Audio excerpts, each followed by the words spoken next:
Olá, bom dia, boa tarde e boa noite. Eu sou a Natália Almeida. E eu sou o Guilherme Franco. E esse é o Coisa Pública, o podcast do CLP que discute com profundidade os principais assuntos da política e da gestão pública. Neste episódio, vamos falar sobre como as métricas de ESG estão adentrando o setor público. Sigla que em português é traduzida como ambiental, social e governança, o ESG vem aparecendo cada vez mais no noticiário e em discussões nas redes sociais. E apesar de ter ganhado destaque no setor privado, hoje, cada vez mais, os governos e gestores públicos estão buscando se alinhar às práticas sustentáveis, que vem se consolidando como um fator de atração e de financiamento para organizações e políticas públicas. O CLP, inclusive, lançará em setembro o primeiro ranking de estados adaptado para os parâmetros ESG e ODS. Baseado no atual ranking de competitividade dos estados, o novo levantamento abrangerá mais de 30 bases de dados públicas brasileiras e sua relação com os critérios internacionais. E para falarmos sobre esse tema, conversamos com a Gabriela Ferola, diretora executiva da CIO e Head ESG do Grupo Hauer. Também conversamos com Tadeu Barros, nosso diretor de operações aqui no CLP.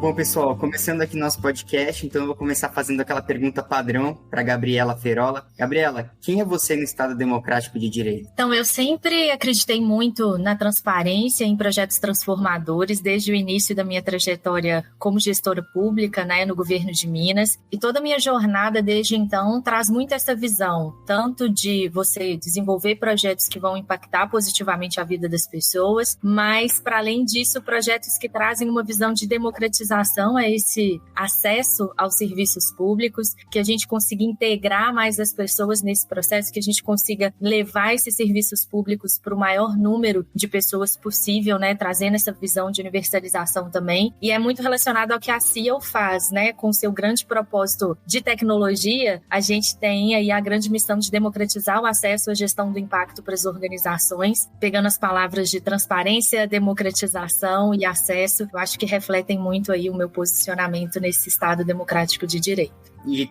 vamos começar do início, porque a gente muito escuta ESG, ODS, investimento no setor privado, agora chegada no setor público, mas eu queria que você me falasse assim, o que de fato é ESG, ODS, o que é essa nova tendência? Muita gente chama de fanfic, mas de fato é um assunto muito importante. O que você pode explicar pra gente o que é? Não, é um assunto fundamental, mas não é de hoje, né? Hoje a gente traz a sigla ESG para refletir os 3 pilares principais da própria sustentabilidade, que tradicionalmente a gente já conhece como aspectos ambientais, sociais e de governança, /econômico também. Então, a gente teve a evolução dessa sigla para que a gente conseguisse ter uma disseminação maior da importância dessa agenda também, e veio muito lastreado em todo o movimento do mercado financeiro, mas já é algo extremamente relevante para as organizações, tanto do setor público quanto do setor privado também. E aí, quando a gente olha para a cadeia da Agenda 2030, que são os Objetivos de Desenvolvimento Sustentável da ONU, a gente vê uma evolução histórica, né, dessas agendas multilaterais pró-desenvolvimento sustentável, e que a partir de 2015 a gente tem efetivamente a Agenda 2030, em que a gente tem 17 Objetivos de Desenvolvimento Sustentável, 169 metas e uma média de 240 indicadores, nesse momento 248 indicadores,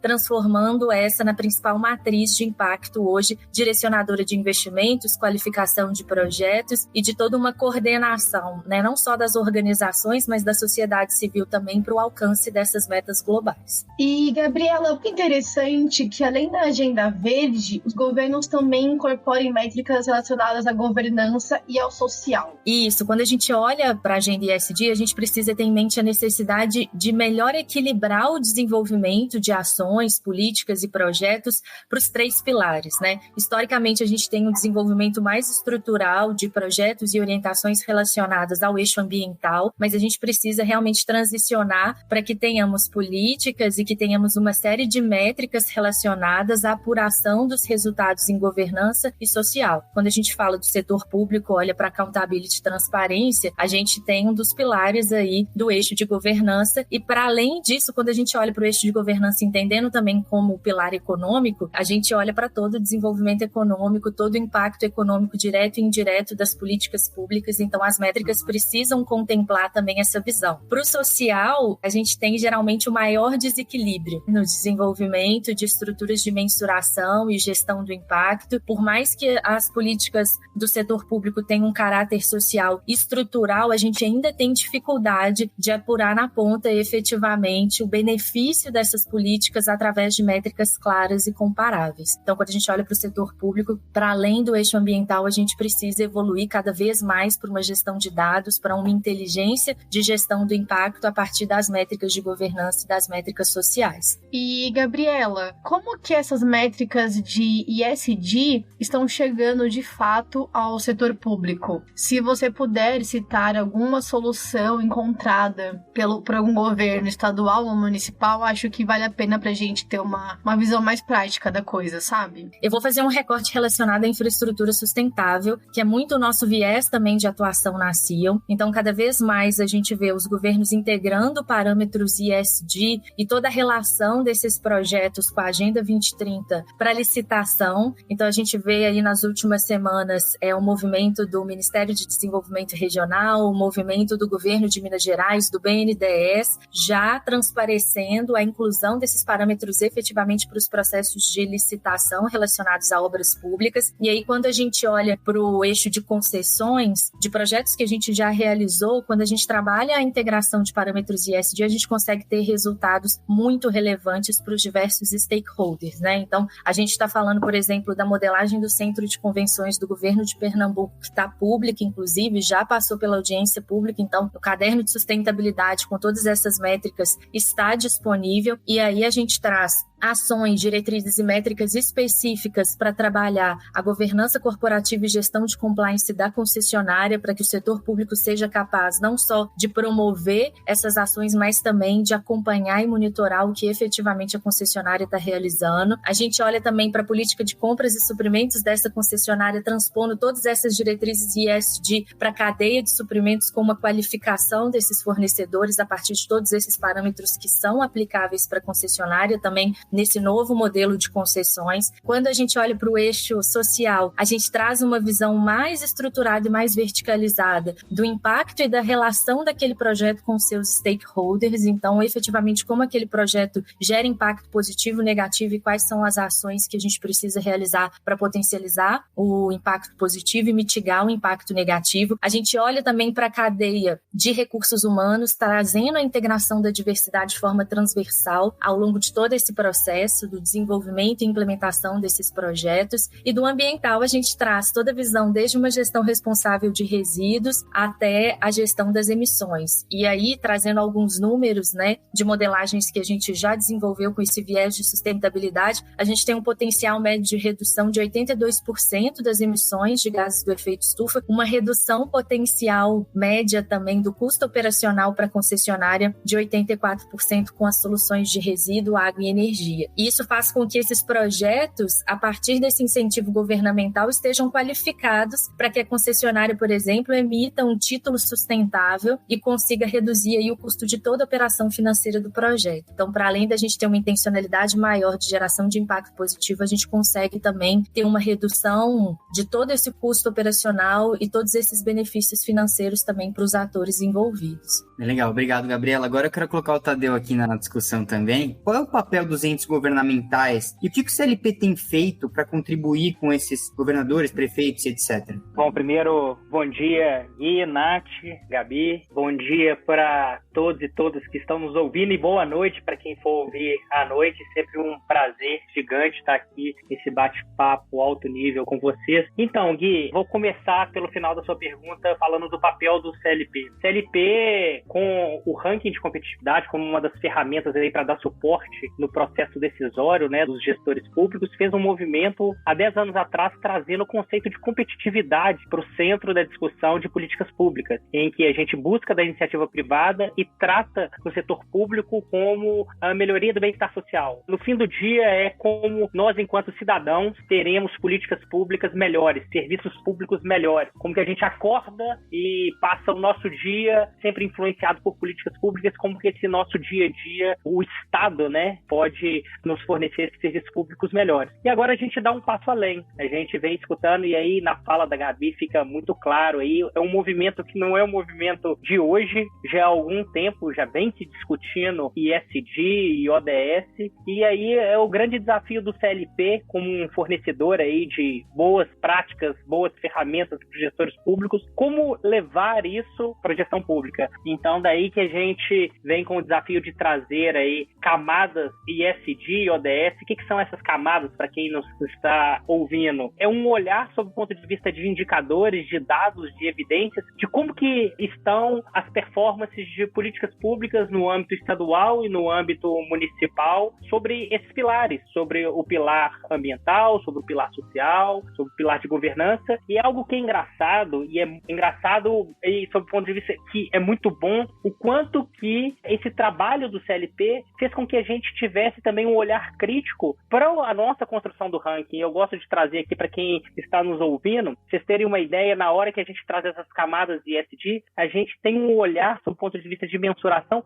que o ranking estava com o pilar ambiental, digamos, manco. A gente tinha poucos indicadores que traziam realidade de políticas públicas ambientais. E como que é legal que, ao medir, a gente consegue ver onde que a gente está e para onde a gente tem que ir. Então, até dando um spoiler aqui, estou dando vários, né? A gente tem o lançamento das camadas de ESG e ODS do ranking para esse ano de 2021, e a gente vem também com novos indicadores. Então, a gente vai ampliar aí a nossa gama de indicadores, seja para o nível estadual, seja para o nível municipal. E a primeira parte da pergunta, Gui, é essencial. O gestor público, eles têm um protagonismo muito grande no dia a dia de nós, enquanto cidadãos, né? Enquanto construção de políticas públicas. Então, a gente precisa medir, a gente precisa saber onde que a gente está para que a gente melhore, para que a gente aprimore as políticas públicas. Então, o ranking aí trazendo essas camadas, a ideia é que facilite, que melhore, que a tomada de decisão do gestor público, dos líderes públicos espalhados pelo Brasil, ela melhore cada vez mais e que a gente tenha aí sim políticas públicas mais transparentes, mais rastreáveis, mais simples, mais fáceis, e que aí no fim do dia a gente tenha um bem-estar social melhor para todos e todas. Então é esse casamento que a gente precisa, do CLP ajudando a gestão pública e a gestão pública tomando decisões mais bem acertadas. Não tem como não pensar num produto que o CLP lançou na semana passada, que foi um guia para os servidores públicos municipais a respeito do marco do saneamento, que está totalmente ligado às práticas ESG também. Então, Tadeu, se você puder dar só uma pincelada sobre esse trabalho que a gente fez aí de dados e evidências, depois orientação para esses servidores também, seria bem legal. O que o ranking traz para a gente? Ele traz justamente uma mensuração sob o ponto de vista de dados, de como que está a situação. É um diagnóstico extremamente assertivo, e a gente tem aí alguns dashboards, alguns painéis temáticos, e um que a gente trabalhou muito nos últimos tempos foi a questão do saneamento. E a gente tem números absurdos, só compartilhando alguns desses números com os nossos ouvintes aqui, pra vocês terem uma ideia, dos 405 maiores municípios do Brasil, a gente tem uma perda de água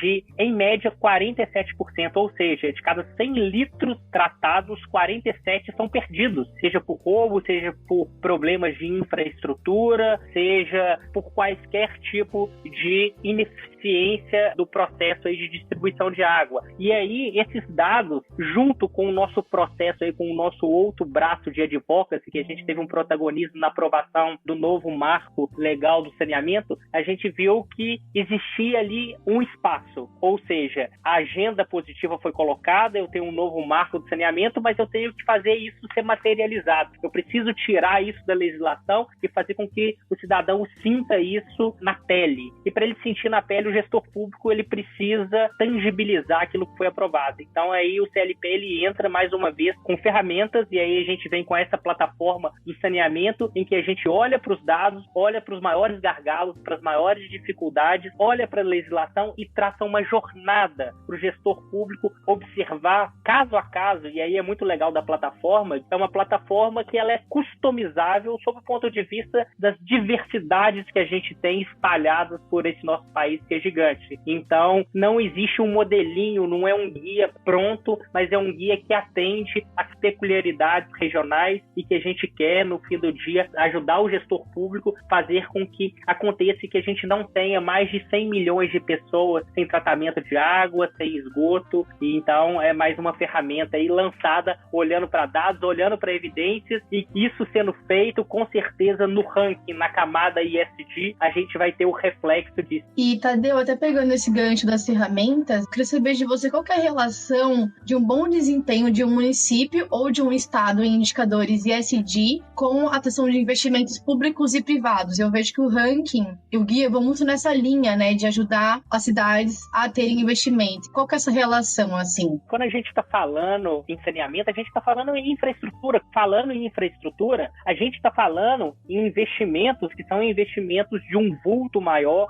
de um grau maior. E quando a gente tem investimento, a gente tem atração desses investimentos, a gente tem geração de emprego, a gente tem renda. Então, é um ciclo que eu falo que é um ciclo virtuoso. A gente traz o investimento, traz renda e traz melhores serviços para a população. O quão esse ciclo virtuoso que a gente tem que rodar, o quão ele é importante. E quando a gente fala, principalmente, aí eu vou trazer a parte de ODS, e aí eu vou trazer uma percepção que eu tive quando eu trabalhei num banco de desenvolvimento. Cada vez mais, tanto estados como municípios buscam financiamento de bancos de desenvolvimento, de multilaterais, e o quanto que é uma premissa dessas instituições em que os projetos sejam desenhados com base principalmente em ODS. É uma língua que é universal, seja conversando com o Banco Mundial, seja com o BID, seja com o BNDES, a língua universal é sim projetos calcados nesses Objetivos de Desenvolvimento Sustentável em todas as metas. Então, a gente trazendo essa camada facilita o gestor público olhar para dentro de casa e ver o que ele pode desenhar de projetos para alavancar investimento. Gabi, pegando um pouco a fala do Tadeu e trazendo para você, ele falou muito a questão da infraestrutura e investimento, e a gente está em momento de pandemia, a gente está em momento de crise institucional, né? Eu acho que assim, se a gente tivesse que colocar uma esperança de crescimento, é muito focado em infraestrutura. Queria que você falasse um pouco também dessa perspectiva ainda que a gente tem para esse ano, para o ano que vem, se ainda tem alguma coisa positiva que a gente pode tirar daí, sabe? A gente vê todo esse movimento global que eu tinha pontuado do mercado financeiro. Se a gente pega o PRI, os princípios para o investimento responsável, hoje já tem mais de 3 mil signatários e mais de 100 trilhões de dólares em ativos no mundo já são geridos a partir desses princípios. E aí, de novo, no planejamento estratégico do PRI, você tem que 80% dos investidores institucionais já se comprometeram a trabalhar a Agenda 2030 com as suas organizações, os seus projetos investidos, e mais do que isso, mensurar o impacto gerado por essas organizações e esses projetos a partir das métricas, dos parâmetros da Agenda 2030. Então, assim, por um lado, a gente vê uma grande disponibilidade de recursos, cada vez mais a partir da integração desses princípios de sustentabilidade no mercado financeiro, no racional dos investimentos, mas, por outro lado, a gente tem poucas organizações e poucos projetos qualificados para conseguirem abraçar essa oportunidade desse volume de recursos. E aí, um ponto muito importante de toda a análise, toda a nossa trajetória na CIEL, a gente fez uma análise dos principais protocolos nacionais e internacionais para a sustentabilidade e investimentos responsáveis. E aí a gente tem, obviamente, a transparência como eixo basilar, tanto do ponto de vista do detalhamento das soluções sustentáveis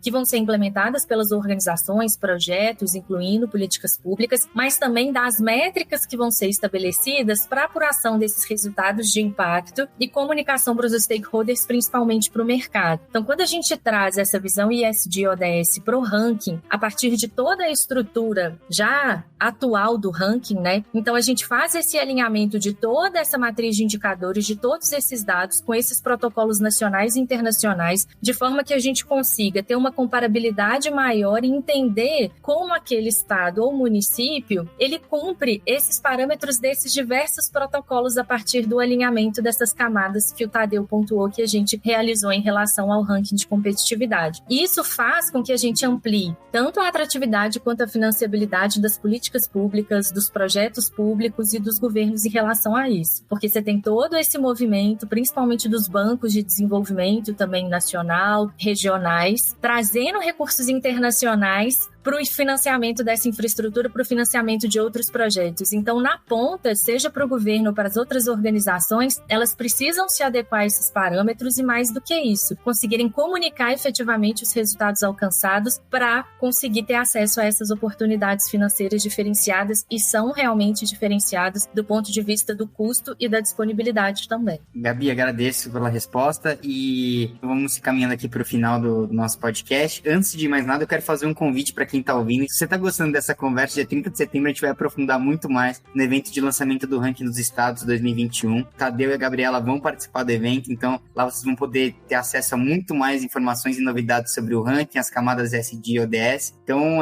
quero abrir para vocês fazerem aí as considerações finais. Primeiro, agradecer todas as pessoas que estão ouvindo a gente. Muito bom poder compartilhar um pouco do que a gente está fazendo e dessas tendências. Participem do evento, vai ser um grande momento da gente explicitar toda essa cadeia que foi desenvolvida, essa nova visão ESG ODS para o ranking de competitividade. Então, a gente vai trazer muitos resultados positivos e pontos efetivos de reflexão, né, para a gente conseguir aprofundar cada vez mais essas agendas para o setor público. Eu acho que um ponto muito importante, os gestores públicos terem em mente a palavra intencionalidade, né? Então, a gente precisa ter intencionalidade de geração desse impacto positivo e mitigação desse impacto negativo. E isso passa necessariamente por todo esse processo de transparência que eu falei, da gente cada vez mais trazer uma visão de dados e evidências para efetivamente a gente conseguir transparecer tudo que a gente está fazendo, explicitar tudo que a gente está fazendo. E um ponto muito relevante são os impactos negativos, né? A gente precisa ter essa intencionalidade para o positivo, mas a gente precisa olhar para o impacto negativo como uma grande oportunidade da gente criar soluções inovadoras via setor público, com as organizações de todo esse ecossistema, a sociedade civil, para a gente conseguir transpor esses desafios. Então fica aqui esse meu ponto de reflexão também da gente, claro, potencializar tudo que a gente está trazendo de bom para a sociedade no nível do setor público, mas também para a gente olhar para os impactos negativos como uma grande oportunidade de superação conjunta com foco no desenvolvimento sustentável. Eu queria agradecer aqui, Gui, Nath, Gabi, especialmente aí pela parceria, por acreditar nesse projeto do CLP. Desde o dia que a gente falou o que a gente estava pensando, a CEO abraçou esse projeto, então obrigado. E eu acho que agora vem a parte especial que eu brinco no CLP de colocar o bloco na rua. E colocando o bloco na rua dia 30 de setembro, reforço o convite do Gui aqui. A gente trabalhou muito para isso. E pessoal, podem aguardar que tem muita novidade. A gente sabe que a gente está em pandemia, tá todo mundo cansado de live, mas esse evento é um evento especial. Todo o time do CLP se dedicou muito para fazer algo bem diferente. Então esperem, porque vem muita coisa diferente, nada de live como a gente está aí já cansado de ver nos últimos 20 meses aí. Então a gente se dedicou muito nesse formato. Então aguardem que vem surpresa e vem muita coisa boa. Obrigado, Gui, obrigado, Nath. Um abraço para todos e todas que nos escutam.